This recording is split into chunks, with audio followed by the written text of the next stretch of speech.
Bom, gente, falamos aqui de Francisco Beltrão, conversar agora com o delegado do GAECO, doutor Nilmar Manfrim. Hoje, cumprimento de mandado em Pato Branco, doutor, pelo menos foram 10 mandados, é isso, doutor? Isso, hoje pela manhã o GAECO, núcleo aqui de Francisco Beltrão, deflagrou a segunda fase da Operação IGIA. Foram cumpridos 10 mandados de busca e apreensão, 4 em empresas e 6 em residências dos proprietários dessas empresas. A operação busca elementos de prova tendentes a confirmar ou não depoimentos colhidos, um acordo de colaboração premiada fechado com outros 2 empresários que supostamente indicam que esses empresários alvos da operação de hoje teriam o mesmo modus operandi desse casal de empresários que fechou um acordo de colaboração premiada com a Polícia Civil na época e o Ministério Público. Em relação a esse casal que fechou o acordo de colaboração premiada, eles forneceram diversos documentos, prestaram diversas declarações e indicavam que apresentaram documentos que indicavam a emissão de notas falsas. Essas notas, os documentos, os produtos contidos nessas notas fiscais não eram entregues. E, em função disso, os valores descontado um valor de imposto que ficava com a empresa, parte desses valores, grande parte desses valores eram entregues ao então secretário de Administração e Finanças de Pato Branco dentro do gabinete dele na Prefeitura Municipal. Isso durou em que período, doutor? De 2014 a 2017, 2013 a 2017. Não bastasse isso, grande parte, se não a totalidade, mas uma imensa maioria dos empenhos pagos a essa empresa eram falsos. Eles eram usados tanto para entregar dinheiro para o então secretário ou então até mesmo para outros servidores e também para fraudar licitações, ou seja, produtos que eram vencidos em licitações por outras empresas eram entregues por eles de forma superfaturada, um valor maior do que a licitação, e alguns sequer a licitação existia.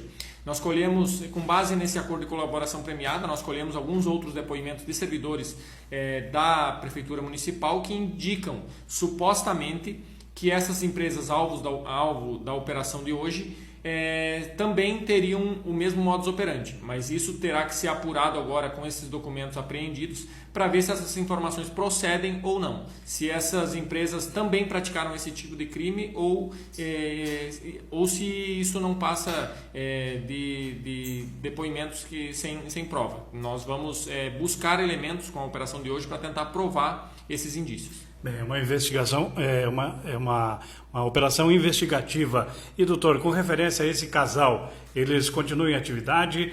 Também, além deles, também outros depoimentos? São quantas denúncias até agora na Operação IGIA? A Operação IGIA, como todos sabem, iniciou-se em setembro de 2000. A investigação iniciou-se propriamente em maio de 2017. A primeira fase foi deflagrada em setembro de 2017, ainda pela Polícia Civil. Posteriormente foi trazida aqui para o GAECO. Ela, ao contrário do que muitos dizem, ela nunca parou. Ela apenas encontrou alguns percalços na transmissão dos dados que foram obtidos mediante quebra judicial. Todos esses dados estavam no laboratório de lavagem de dinheiro da Polícia Civil. Nós, depois que essa operação veio para o GAECO, nós tentamos por inúmeras vezes e de diversas formas transmitir esses dados para o laboratório do GAECO, de lavagem de dinheiro do GAECO, mas infelizmente os 2 laboratórios, por problemas burocráticos de procedimento, enfim, de tecnologia, não se comunicaram. Então, em função disso, nós tivemos que representar novamente ao juízo de Pato Branco para que os órgãos detentores desses dados, Banco Central, Receita Federal, empresa de telefonia, encaminhassem novamente todos esses dados. Ainda em meio a esses percalços foram quebrados mais alguns dados de novos alvos. Então são aproximadamente 40 pessoas, entre pessoas e empresas, que tiveram seu sigilo bancário e fiscal quebrados, diversos e-mails, e em função disso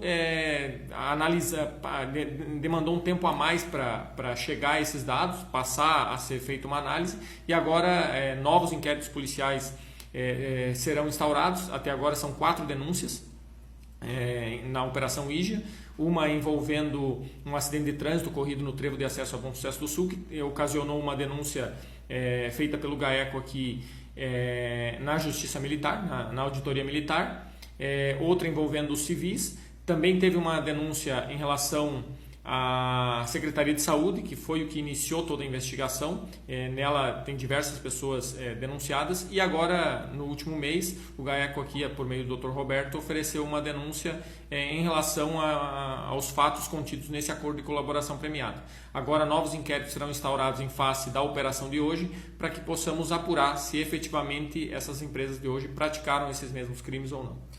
Quer dizer, o trabalho não para, né, doutor? E até uma resposta para a sociedade, porque às vezes cobra dizendo que, em palavras aí, como é utilizado pelos populares, que não dá em nada, né, que a gente acaba ouvindo. Né? De forma alguma, eu garanto que dá. Naquela primeira coletiva de imprensa, eu lembro que comentei que a maioria das pessoas vão lembrar, eu disse que havia desvio, mas naquele momento não era possível mensurar. Hoje nós podemos dizer que houve um desvio significativo. Para se ter uma ideia, foram R$422 mil entregues em dinheiro vivo ao então secretário de administração dentro da prefeitura municipal. Isso contabilizando o valor total dos impostos, enfim, tudo porque uma parte ainda ficou com a empresa que fazia esses empenhos falsos, passa de R$500 mil de reais o desvio em relação a uma empresa só e na Secretaria de Administração. E nós ainda temos essas outras empresas para apurarmos se houve a prática do mesmo crime, e ainda se existe, temos toda a área da saúde pública que continua